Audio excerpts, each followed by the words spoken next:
Hey everyone, welcome back. In this video, we're going to check how to fix the YouTube playback speed bug. If you're new here, hit the subscribe button for more helpful tutorials. I'll show you the steps in a simple way, so let's get started. Update the YouTube app. Open the Play Store, Android, or App Store, iPhone. Search for YouTube and tap Update if available.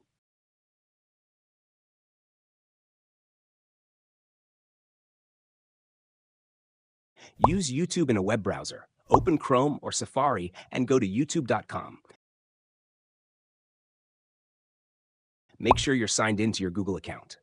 Step 4. Change playback speed in browser. Play any video.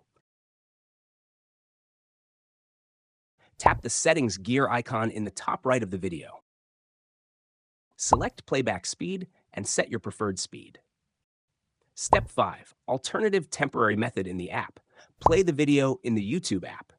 Press and hold your finger on the screen.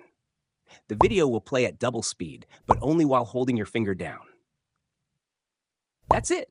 You can use either of these options until YouTube fixes the bug. Make sure to subscribe and turn on the notification bell for future updates.